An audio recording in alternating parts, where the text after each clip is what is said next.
Here we go, a little positionless basketball, something that we decided to install this year. Wanted to show you what day one looked like, putting the offense in. Our big focus is just going to be pass, cut, and space, 10 or 15 feet apart.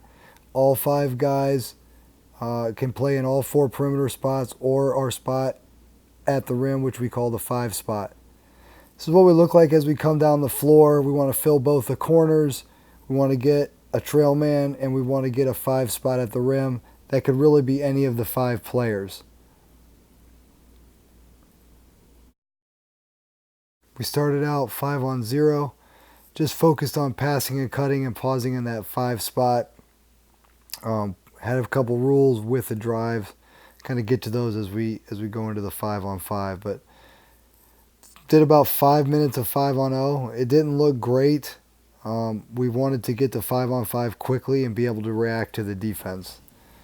Here we are in 5-on-5, really concentrating on passing and cutting to create space and driving big gaps in the defense.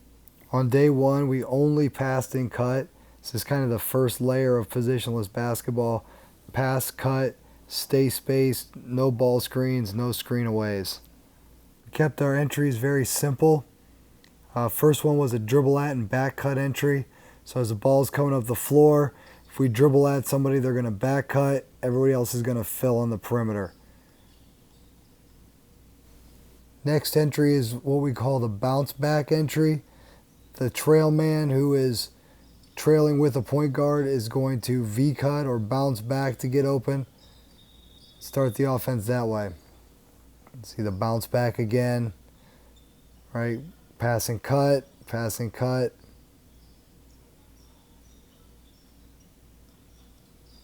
And look to drive a big gap that's created with our pass and cut spacing. It's the dribble at and back cut entry again. Dribble at the corner, back cut, creates a gap for the guard to drive baseline, drift pass, and a one more pass for a 3. We also introduced the Playmaker spot on day one. This is the ball side dunker spot, also called the short corner. We want to throw the ball here, get us some inside touches. When we get a catch in the Playmaker spot, we want to look over our inside shoulder, see cutters from the weak side, see the passer cutting to the rim, and attacking the defense and making a play either for a finish at the rim or for a kick out. Again, the Playmaker spot is not a full post up. It's about 7 feet from the rim in the dunker spot. We like to throw the ball there, give players a chance to make plays from behind the defense. As you can see, for us, 5-on-5, day one looked a little bit sloppy, but it's something that we're willing to live with. Feel like playing 5-on-5 is going to really increase our learning curve. Let us make game-like decisions, game speed decisions. The throw ahead entry is another one you can use. Throw the ball ahead in transition, cut to the rim right off the throw ahead. Get everybody cutting and moving. Again, a little sloppy. Spacing and timing weren't great, but started to really figure it out as we got into the second half of practice.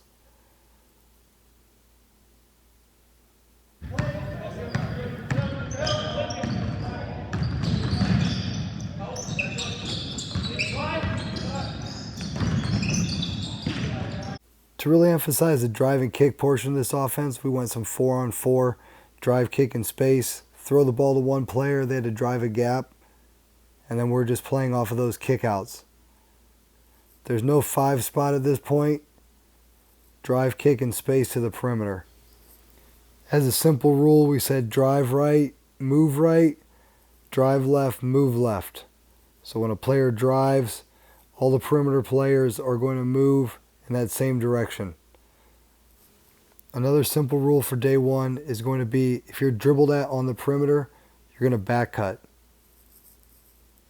Here we're going to see a couple dribble at and back cuts on the perimeter. 2 back cuts, gets the guy open on the weak side.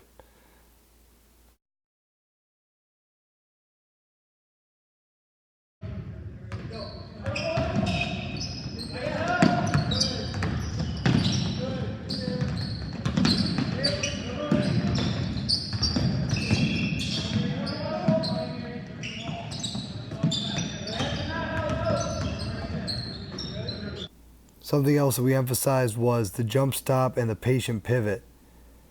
As we're driving big gaps in this offense, we want to jump stop as we get into the paint or as we draw as two defenders and use our pivot to see kick out passes. I'll show that one more time here, slow it down a little bit further. The jump stop, the patient pivot, find the open man on the weak side. Then to break things down a little further, we wanted to go a little 3-on-0 drive and kick. Our emphasis here was, as we drove the ball to the paint and kicked it to the perimeter, how do we get the passer back out to the perimeter effectively and quickly to maintain our spacing for the next drive that was potentially coming. So it's just 3-on-0, drive and kick. We're going to make 3 passes, shoot the ball in. We have a 4th player in a group that's waiting underneath the rim. He's going to grab the rebound or the ball out of the net, kick it, and then he's in for some 3-on-0 driving and kicking and spacing.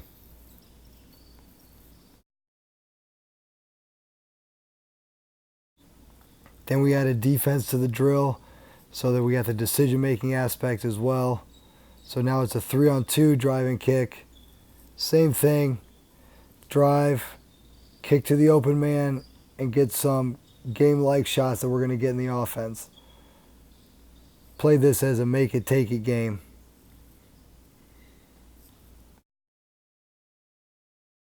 As we wrap up this video, I hope you guys found it useful in installing positionless basketball offense.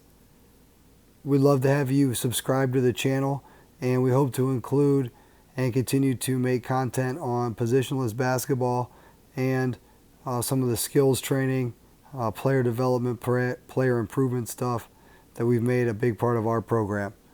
Like we said, love you to have everybody subscribe to Sestaro Basketball, and we'll keep the content coming.